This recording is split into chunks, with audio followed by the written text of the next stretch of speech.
Hello friends, स्वागत है आप सभी का हमारे चैनल पर।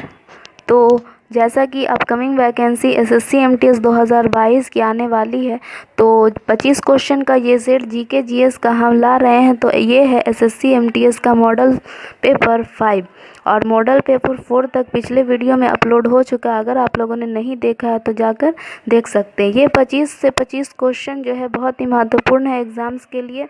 तो चलिए चलते हैं प्रश्न की ओर। ये फर्स्ट क्वेश्चन है हमारा। पहला क्वेश्चन है, क्या है देखते हैं। डीएनएस एक नेटवर्किंग शब्द है। ठीक है, डीएनएस जो है एक नेटवर्किंग शब्द है जिसका संदर्भ डैश से होता है। तो ऑप्शन है, ऑप्शन नंबर फर्स्ट है domain name system, option B है digital network service, option C है डिस्क नंबरिंग सीक्वेंस और ऑप्शन डी है डेटा नंबर सिस्टम। यानी कि डीएनएस जो है एक नेटवर्किंग शब्द है, तो इसका फुल फॉर्म हमें बताना है। डीएनएस का फुल फॉर्म क्या होता है? तो इसका राइट आंसर हो जाएगा option number A is the right answer, domain name system. Option A is the right answer हो जाएगा। डीएनएस का फुल फॉर्म क्या होता है? Domain name system. अब बढ़ते हैं नेक्स्ट क्वेश्चन की ओर।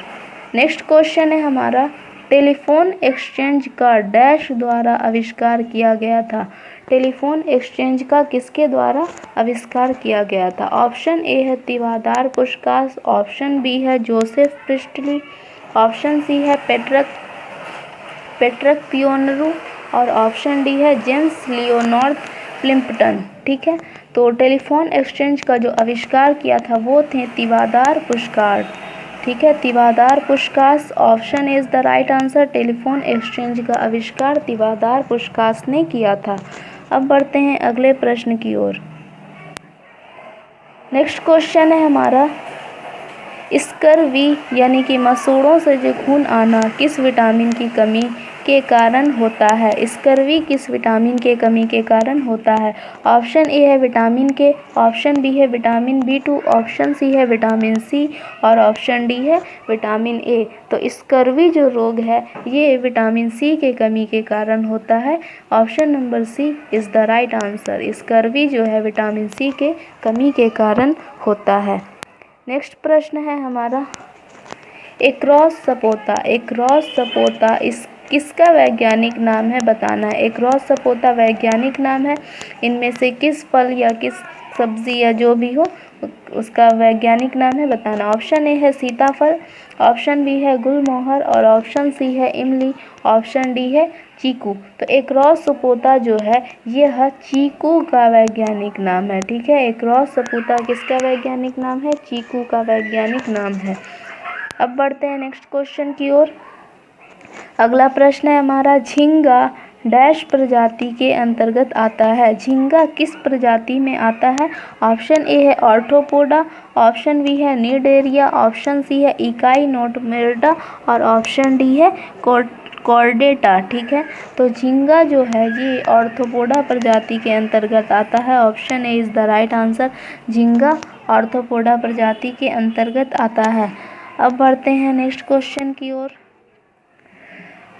अगला प्रश्न है हमारा, किसी रासायनिक क्रिया में एक उत्प्रेरक का क्या कार्य है? किसी रासायनिक क्रिया में जो एक उत्प्रेरक है उसका क्या कार्य है बताना। ऑप्शन ए है कारकों की स्थितिज ऊर्जा को परिवर्तित करता है, ऑप्शन बी है कारकों की गतिज ऊर्जा को परिवर्तित करता है, ऑप्शन सी है उत्पादों की स्थितिज ऊर्जा को परिवर्तित करता है और ऑप्शन डी है संक्रियण ऊर्जा को परिवर्तित करता है। तो किसी रासायनिक क्रिया में जो उत्प्रेरक है उसके कार्य हैं कि वो सक्रियण ऊर्जा को परिवर्तित करता है। ठीक है, option number D is the right answer हो जाएगा। सक्रियण ऊर्जा को परिवर्तित करता है। ठीक है, अब बढ़ते हैं अगले प्रश्न की ओर। अगला क्वेश्चन है हमारा, कौन सा पदार्थ मिलाने से कांच को हरा रंग मिलता है? कौन सा ऐसा पदार्थ मिलाया जाए जिससे कांच जो है वो हरा रंग हो जाता है? ठीक है, ऑप्शन ए है कैल्शियम ऑक्साइड, ऑप्शन बी है आयरन ऑक्साइड, ऑप्शन सी है क्रोमियम ऑक्साइड, ऑप्शन डी है मैग्नीज ऑक्साइड। तो इसका राइट आंसर हो जाएगा option number C is the right answer. Chromium oxide मिलाने पर कांच को हरा रंग मिलता है। ठीक है, क्रोमियम ऑक्साइड मिलाने पर कांच को हरा रंग मिलता है। अब नेक्स्ट प्रश्न की ओर बढ़ते हैं। नेक्स्ट प्रश्न है हमारा, एलोरा की गुफाएं डैश में है। एलोरा की गुफाएं कहाँ स्थित है? ऑप्शन ए है कर्नाटक, ऑप्शन बी है मध्य प्रदेश, ऑप्शन सी है महाराष्ट्र और ऑप्शन डी है राजस्थान। तो एलोरा की गुफाएं जो है ये है महाराष्ट्र में। Option number C is the right answer हो जाएगा। एलोरा की गुफाएं कहाँ है? महाराष्ट्र में है। अब बढ़ते हैं अगले प्रश्न की ओर। अगला प्रश्न है हमारा, व्यापार संतुलन बैलेंस ऑफ ट्रेड किन दोनों के बीच का अंतर है? व्यापार संतुलन जो है ये किन दोनों के बीच का अंतर है? ये चार ऑप्शन है। ऑप्शन ए है देश की आय और व्यय, ऑप्शन बी है देश का निर्यात और आयात, ऑप्शन सी है देश का कर, राजस्व और खर्च, ऑप्शन डी है देश की पूंजी प्रवाह और बहिर्वाह। तो ये किन दो के बीच का अंतर है? तो इसका राइट आंसर हो जाएगा option number B is the right answer, देश का निर्यात और आयात। ठीक है, देश का निर्यात और आयात के बीच का अंतर है व्यापार संतुलन। ठीक है।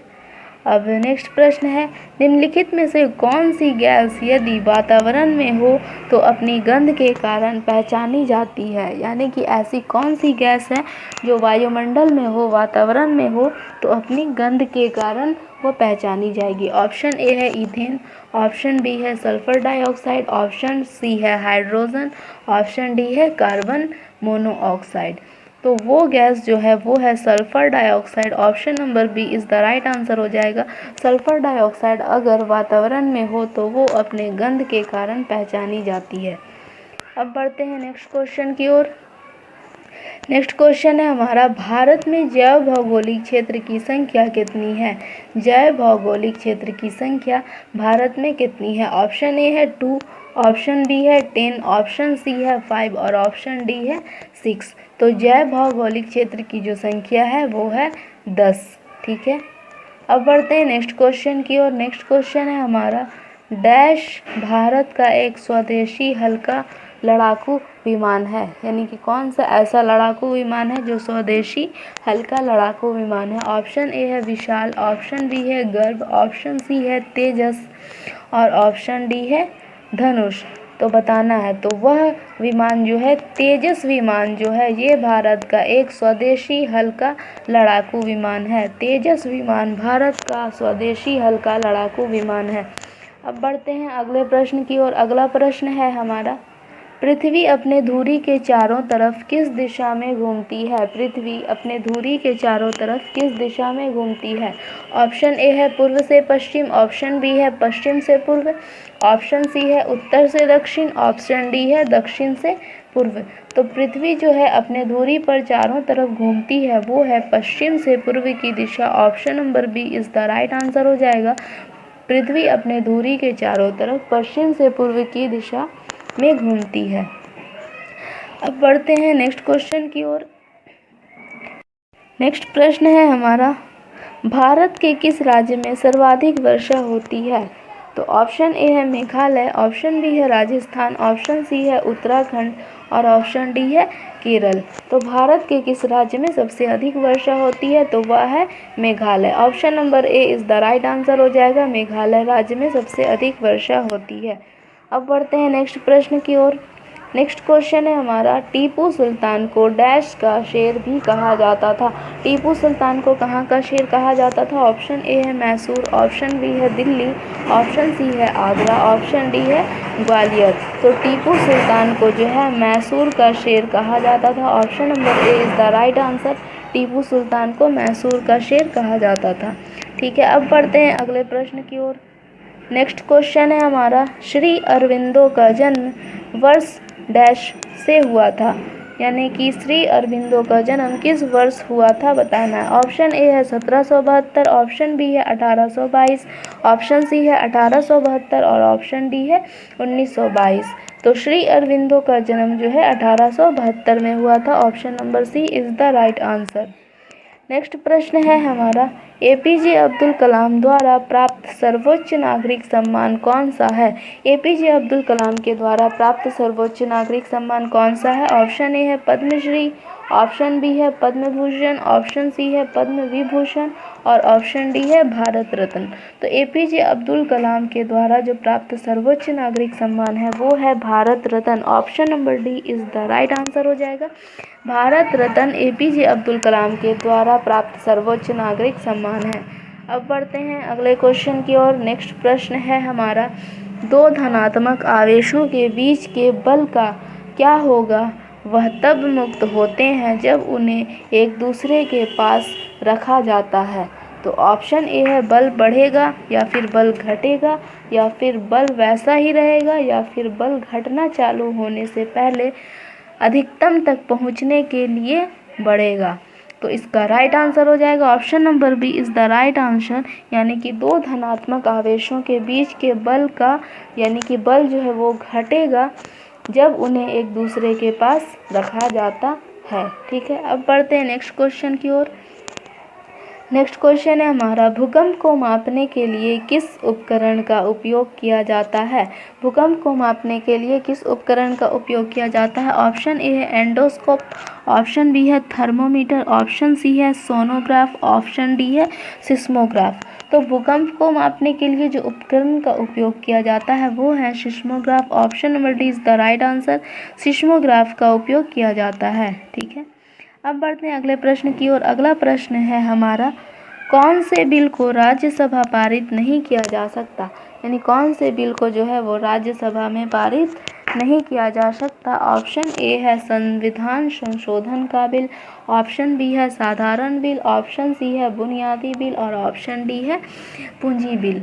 तो राज्यसभा में जो पारित नहीं किया जा सकता वो है पूंजी bill. Option number D is the right answer हो जाएगा। पूंजी बिल को राज्यसभा में पारित नहीं किया जा सकता। अब नेक्स्ट क्वेश्चन है हमारा, राष्ट्रपति का समय काल पूर्ण होने से पहले उन्हें हटाने की प्रक्रिया का प्रारंभ कौन करता है?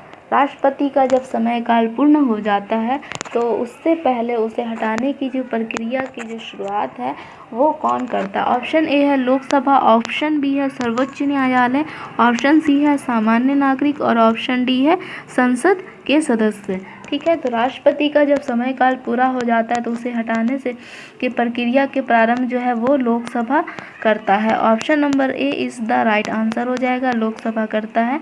ठीक है, अब बढ़ते हैं अगले प्रश्न की ओर।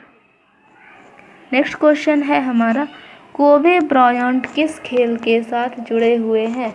कोबे ब्रायंट जो हैं ये खिलाड़ी का नाम है, ये किस खेल के साथ जुड़े हुए हैं? ऑप्शन ए है लॉन टेनिस, ऑप्शन बी है बास्केटबॉल, ऑप्शन सी है फार्मूला 1, ऑप्शन डी है WWE।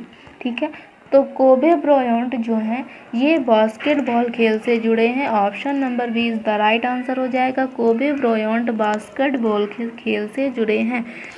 नेक्स्ट क्वेश्चन है हमारा, पंचतंत्र को किसने लिखा था? पंचतंत्र पुस्तक है, इसे किसने लिखा था? ऑप्शन ए है व्यास, ऑप्शन बी है विष्णु शर्मा, ऑप्शन सी है वाल्मीकि और ऑप्शन डी है याज्ञवल्क्य। ठीक है, तो पंचतंत्र के जो लेखक हैं वो है विष्णु शर्मा। पंचतंत्र को किसने लिखा था? विष्णु शर्मा। अब बढ़ते हैं नेक्स्ट क्वेश्चन की ओर। नेक्स्ट क्वेश्चन है हमारा, नेक्स्ट प्रश्न है और ये 24वां क्वेश्चन है। ठीक है, किस फिल्म ने 2019 में सर्वश्रेष्ठ फिल्म के लिए ऑस्कर पुरस्कार जीता था?